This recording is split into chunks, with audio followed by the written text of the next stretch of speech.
I've always had an innate desire to seek truth. Albert Einstein, with the theory of relativity, wanted to know what was really going on in the world. I realized that I had been perceiving the world upside down. When I was 11 years old, my mother contracted brain cancer. They had cut open her skull, and she died from that shortly thereafter. And I remember at the funeral, the rabbi was Rabbi Binstock, big prominent rabbi, and in his eulogy he said, people generally are allotted their 70, but in Lolita's case, who was my mother, she was just so blessed because she could be in heaven being young forever. And I remember the minyan afterward, because that didn't sit well with me, going to the rabbi and saying, Rabbi, when my mother died, she had a shaved head and it was cut open. Will God take her back a year earlier when she was beautiful? And if he does that, why can't he take old people and have them go back several decades to be young and beautiful the same way? The rabbi had great consternation and looked at me like, said to my grandfather, Reuben, how could you raise such a grandson as this? He must leave this minyan at once. And that was really my first association with looking to Judaism for the answers to my questions. I wasn't going to get the truth from my Jewish upbringing. I just couldn't get the answers. So what I did is I said, I'm going to take this upon myself. I wound up being admitted into Harvard Law School.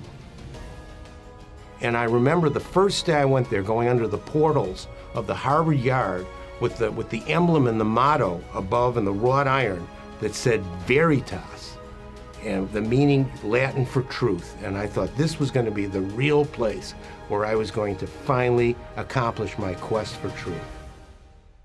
The law was very relative and provincial. So when I went into practice, I took matters into my own hands. I would be omniscient. I was going to write documents that could foresee every contingency, and clients flocked to me. I was known as the lawyer that could solve problems other people couldn't solve. I was just so proud with what I was accomplishing, and I really didn't look at what was happening with the rest of my life, the things that, if you will, didn't count on my grades. My marriage was falling apart. I had a son who I wasn't going to have custody with. My father was dying, and nothing really reverberated inside me because I was so imbued with my legal documents. And then on top of everything else, once the economy changed in the late 80s, people were challenging the things that I had written, these sacred documents. So really my world was coming down in a way that once again, I'd had another endeavor where truth was not being achieved. And in the midst of all that, I became serious with a beautiful woman named Susan. There was something different about her.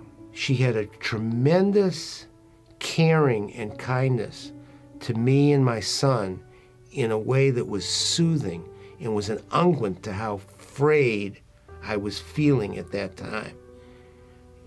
So when she broached with me that we should go to a church, to a Passover dinner that was conducted by a Jewish follower of Jesus Christ, which made no sense to me, she had to take me kicking and screaming.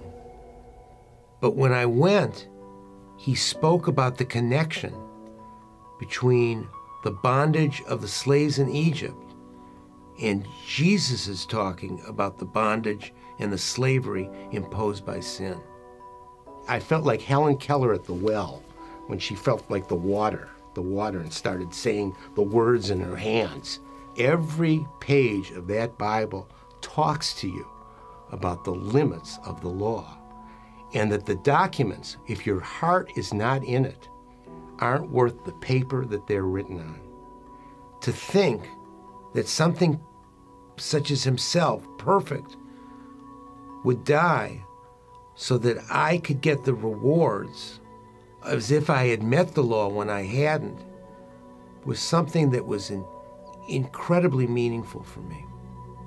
It turned out that in retrospect, I was as dumb as all those Jews I had criticized in Hebrew school. I was 11 days away from the promised land, but I had to, in my own way, in real time, spend 40 years in the wilderness. In 1998, when I married my new wife, Susan, and we were about to have our child, it turned out that he was going to have Down syndrome. I'd had a tough enough life as it was, with my mother dying early and the things that I'd been up against, and they were working out right now.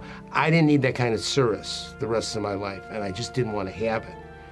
My faith got tied up with Abraham to think that he would be willing to show his faith in God, to kill his son. And what a wimp I would be that I couldn't show my faith in God to do the natural act of letting my son live. We named him Matthew, which means gift of God. And Susan and I had no idea how poignant that would be. All the kinds of things that I was just so full of and correlated with merit just went out the window with Matthew. When he puts up his hands and communes with God, it's a whole closeness that people such as myself around him can only aspire to.